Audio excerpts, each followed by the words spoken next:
नमस्कार दोस्तों, आज के इस नए वीडियो में आपका स्वागत है। मेरा नाम पुष्पक रजक है और मैं वर्तमान में झारखंड प्रशासनिक सेवा का अधिकारी हूं। आज के इस नए वीडियो में मैं जेपीएससी सिविल सर्विसेज एग्ज़ाम में सफलता प्राप्त करने की रणनीति आपके साथ साझा करूंगा और मेरा पूरा विश्वास है कि अगर आप मेरी बताई गई रणनीति के साथ चलेंगे, उस पर मेहनत करेंगे, तो आप निश्चित रूप से अच्छे रैंक के साथ आसानी से इस जेपीएससी एग्ज़ाम में सफल हो जाएंगे। जेपीएससी सिविल सर्विसेज एग्ज़ाम जो है वो 3 चरणों में होती है, आप सबको पता है। पहला प्रीलिम्स, दूसरा रिटन एग्ज़ाम और तीसरा इंटरव्यू। रिटन और इंटरव्यू को हम मेन एग्ज़ाम भी बोलते हैं क्योंकि इसी के आधार पर आपका फाइनल मेरिट लिस्ट बनता है। प्रीलिम एग्ज़ाम जो है वो स्क्रीनिंग टेस्ट होता है, उस पर जब आप सफल होते हैं तभी आप रिटन एग्ज़ाम में बैठने के लिए आप एलिजिबल होते हैं। एक आंकड़ा मैं आपके साथ साझा कर रहा हूं। 11th और 13th जो जेपीएससी एग्ज़ाम हुआ था उसमें लगभग 3 लाख से अधिक बच्चों ने प्रीलिम्स एग्ज़ाम दिया था और फाइनल सिलेक्शन जो है उस एग्ज़ाम में जो 342 बच्चे जो हैं वो फाइनल रूप से अधिकारी बने थे। तो आप देख सकते हैं कि यह सफलता का जो दर है वो बहुत ही कम है। इससे ये एक चीज़ ये प्रूफ होता है कि इस एग्ज़ाम में सफलता के लिए आपको एक सटीक रणनीति अपनाना बहुत ज़रूरी है, क्योंकि इसमें एक कम्पिटिटिव एग्ज़ाम है और 98% बच्चे जो है प्रीलिम्स में ही आप देख रहे होंगे कि बाहर हो जाते हैं। 3 लाख से ज़्यादा बच्चों ने दिया, तो आपको एक सटीक रणनीति के साथ चलना है। वो रणनीति मैं आज आपको बताऊँगा। आपको उस पर अच्छे से उसको समझ के उस पर आपको मेहनत करनी है। तो path of success, JPSC exam में सफलता का जो मार्ग है, जो रणनीति है, वो क्या है? तो सबसे पहला जो है आपको एग्ज़ाम में सिलेबस, पाठ्यक्रम पर अपनी पकड़ बनानी है, पाठ्यक्रम को समझना है। जेपीएससी सिविल सर्विस एग्ज़ाम का जो पाठ्यक्रम है उसमें बहुत ही डिटेल में सारी कुछ चीज़ें आपको दी गई हैं कि क्या आपसे अपेक्षाएं हैं, किन टॉपिकों को आपको पढ़ना है। टॉपिक के नीचे भी सब टॉपिक दिए गए हैं। तो एक जो है रोड मैप आपको एग्ज़ाम का यहाँ मिलेगा। इसको आपको समझना बहुत ज़रूरी है क्योंकि इसको समझने बिना आप आगे जो है एग्ज़ाम की तैयारी नहीं कर सकते हैं। उसके बाद आपको प्रीवियस ईयर क्वेश्चन पेपर्स को एनालाइज करना है, एग्ज़ाम के पैटर्न को समझना है, क्वेश्चंस के पैटर्न को समझना है कि किस प्रकार सिलेबस के किस भाग से किस प्रकार के प्रश्न आ रहे हैं। तो प्रीवियस ईयर क्वेश्चंस आपको समझना है। इन सारी जो मैं आपको बता रहा हूँ स्ट्रेटेजी, इस पे एक जो ये पूरी स्ट्रेटेजी है उस पे एक स्ट्रेटेजी पे मैं डिटेल से आपको वीडियो बनाऊंगा और डिटेल से आपको समझाऊंगा कि सिलेबस पर एक पूरा वीडियो बनाऊंगा जिसमें मैंने पूरे सिलेबस के एक चीज़ों को, बारीकियों को आपको समझाऊंगा। प्रीवियस ईयर क्वेश्चंस पेपर, जैसा मैंने कहा, वो आपको सहायता करता है कि एग्ज़ाम के पैटर्न को समझना। अगर आप प्रीवियस ईयर क्वेश्चंस पेपर को एनालाइज नहीं करेंगे तो आपको अपनी मेहनत को एक दिशा देने में आपको आसानी होगी अगर आप उसे एनालाइज करते हैं कि किस प्रकार के प्रश्न पूछे जा रहे हैं, पैटर्न क्या है, किन टॉपिक पे ज़्यादा वेटेज है। तो ये चीज़ें हैं। सिलेबस आपको बताता है क्या पढ़ना है और प्रीवियस ईयर क्वेश्चंस बताता है कैसे पढ़ना है आपको चीज़ों को। उसके बाद जब आप इन दोनों चीज़ों को कर लेंगे तो आप सिलेक्शन ऑफ राइट बुक्स और स्टडी मटेरियल बहुत ज़रूरी है। बहुत सारे बच्चे जो हैं इस कठिनाई में हमेशा इस कठिनाई का सामना करते हैं कि वो सही स्टडी मटेरियल्स तक नहीं पहुंच पाते हैं, उनमें भटकाव रहता है। तो आपको अपना डिसाइड करना है कि कौन सी बुक्स हमको पढ़नी है इस एग्ज़ाम के लिए।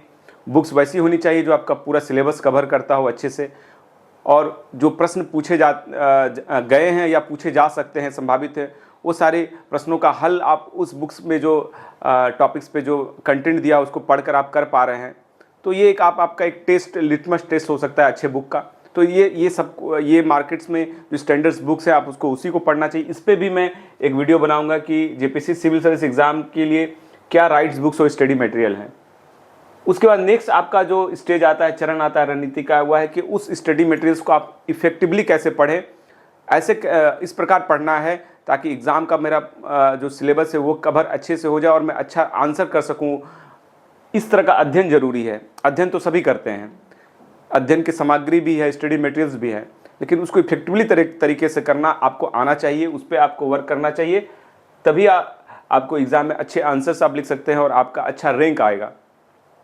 नोट मेकिंग को मैंने स्पेशली यहाँ मेंशन इसलिए किया है कि नोट मेकिंग जब आप करते हैं तो वो फिर आपकी सारी चीज़ों को, आपकी पढ़ाई को समेकित करने में कंसोलिडेट करेगा। एक जगह पर आप सारी चीज़ों को आप लिख लेंगे, सारे डाटा, सारे कंसेप्ट, सारे एनालिसिस, सारे जो है प्रोज एंड कॉन्स, वो मैं डिटेल में आपको बताऊंगा। तो आपका एक जगह रहेगा तो आपको रिवीजन में भी आपको वो हेल्प करेगा, और वो चीज़ें जो है क्योंकि आप अपने नोट्स बनाने के क्रम में भी जो है आप बहुत सारी चीज़ों को आपको समझने में आपको सहायता मिलेगी। उसके बाद आपको रिवीजन का प्लान आपके पास होना चाहिए कि जो आप पढ़ रहे हैं या जो आप नोट्स बना रहे हैं उसको आप बराबर रिवाइज करते रहिए, क्योंकि बिना रिवीजन के जो है उस पर आपकी पकड़ नहीं बनेगी। आप गाड़ी की सारे कंपोनेंट्स को समझ जाइए, एक्सीलेटर कैसे काम करता है, आप सब कुछ आपको हम जानकारी दे दें और आप एक बार आपको चलाने के लिए भी दे दें, लेकिन अगर दोबारा आपको बोले तो आपको कठिनाई महसूस होगी। क्यों? क्योंकि आपकी प्रैक्टिस नहीं है। आपको उन चीज़ों का जो आपको जानकारियाँ दी गई हैं उसको बार बार आपको रिवाइज करना है, ताकि वो आपके अंदर चला जाए, आपके सबकॉन्शियस माइंड में चला जाए और आप फिर एग्ज़ाम में बेहतर आंसर कर सकें। और ये सबसे इम्पॉर्टेंट पार्ट जो है ये आंसर राइटिंग प्रैक्टिस है कि आपको गुड आंसर लिखना है। एग्जामिनर आपको आपके आंसर से ही आपका मूल्यांकन करेगा। आपने कितनी किताबें पढ़ी हैं, आप कितने नॉलेजेबल हैं, इससे उसका मूल्यांकन करने के लिए उसके पास सिर्फ और सिर्फ आपका आंसर होता है। इसलिए अगर आप सब कुछ पढ़ने के बाद, सारे कुछ अच्छा करने के बाद अगर आप आंसर अच्छा लिखने की कला आपके पास नहीं है तो फिर आप अपने को सही रूप में प्रेजेंट नहीं कर पाएंगे, आपको मार्क्स नहीं होगा, आप सफलता आपके लिए कठिन हो जाएगा। इसीलिए आपको अच्छा गुड आंसर लिखना आना चाहिए। उसके लिए आपको प्रैक्टिस करनी है, आपको समझना है कि गुड आंसर्स कैसे बनते हैं। उस पर भी मैं एक डिटेल वीडियो बनाऊंगा। तो answer writing practice is very important. अगर हमसे कोई मेरा पर्सनली कोई हमसे बोले कि इन 7 चीज़ों में आप मेरे से बताइए कि सबसे इंपॉर्टेंट क्या है, तो मेरी निजी राय तो होगी कि आंसर राइटिंग। अगर आप आंसर राइटिंग में आपने महारत हासिल कर ली तो आपकी सफलता अच्छे रैंक के साथ सुनिश्चित है। नेक्स्ट है मॉक टेस्ट। मॉक टेस्ट को भी बहुत सारे जो हैं अभ्यर्थी इग्नोर करते हैं। उन्हें लगता है कि हमने पढ़ लिया है, हमने घर में आंसर राइटिंग कर ली है, अब हम जाके एग्ज़ाम में बहुत अच्छा कर लेंगे। आप कर सकते हैं, लेकिन अगर आप मॉक टेस्ट दे दें तो ये चीज़ें आपका जो सुनिश्चित हो जाएंगी कि आप अच्छा परफॉर्म करेंगे, क्योंकि मॉक टेस्ट एक्चुअल एग्ज़ाम का एक तरह से आपको अनुभव देगा कि एक्चुअल एग्ज़ाम में जो परिस्थितियाँ रहती हैं, एक किस तरह की गलतियाँ आपको एक्चुअल एग्ज़ाम में होती है, वो सब आप अगर मॉक टेस्ट देंगे तो अब वो सब चीज़ आपको पहले से पता होंगे, आप उसको सुधार लेंगे, इम्प्रूव कर लेंगे।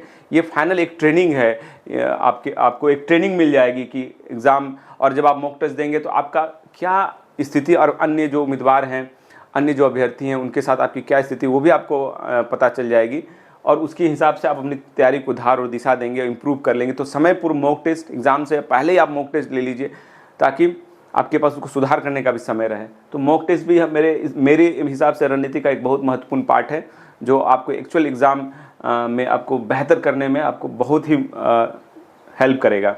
अगर आप इन सारी चीज़ों को बेहतर ढंग से कर लेते हैं तो आपका फाइनल रिजल्ट में, आपके लिस्ट में आपका नाम रहेगा, आप सिलेक्टेड रहेंगे। ये बात पक्की है, ये बात मेरी आप मान लें। मैं अपने नेक्स्ट जो वीडियो है, मैं अब जेपीएससी पर सिविल सर्विस एग्ज़ाम पे जो अपना एक ये जो मैं मिशन लेकर चला हूँ कि इस पे मैं वैसे सब जो बच्चे खास करके जो ग्रामीण पृष्ठभूमि से हैं या शहरों में भी हैं और उन्हें गाइडेंस नहीं मिल पा रहा है, वो तैयारी कई वर्षों से कर रहे हैं लेकिन वो क्रैक नहीं कर पा रहे हैं एग्ज़ाम, तो उनके लिए मैं ये लेकर आया हूँ, या ये मेरा मिशन है कि उनको मैं गाइड करूँ। और इसमें जो है स्टेप बाय स्टेप हम सब चीज़ों पे आपके साथ चर्चा करेंगे। आपको सिर्फ इस पे मेहनत करती जानी है पूरे आत्मविश्वास के साथ। इसलिए मैंने कुछ शब्द यहाँ लिखे हैं। ये बहुत एग्ज़ाम है आपके थ्रू आउट पूरे आपके एग्ज़ाम जर्नी में इम्पॉर्टेंट है। हालांकि ये तो पूरे लाइफ में ही इम्पॉर्टेंट है, लेकिन मैं एग्ज़ाम के पॉइंट ऑफ व्यू से आपको बोल रहा हूँ कि आपको विश्वास रखना है कि एग्ज़ाम आप आराम से मतलब आप कर सकते हैं। सेल्फ बिलीव है कि मेरे में वो क्षमता है कि मैं एग्ज़ाम क्रैक कर लूँगा, और आप क्रैक कर लेंगे। विश्वास रखिए, मैं बोल रहा हूँ कि आप ये एग्ज़ाम क्रैक कर लेंगे, आप अगर सही रणनीति के साथ मेहनत करेंगे तो।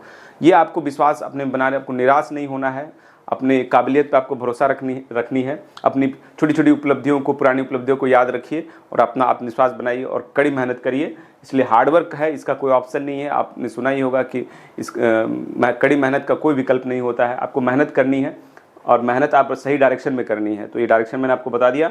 पॉजिटिव रहना है, कहीं भी आप फंस रहे हैं, अटक रहे हैं, कठिनाई महसूस हो रही है तो भी आपको पॉजिटिव रहना है कि मैं कर लूँगा।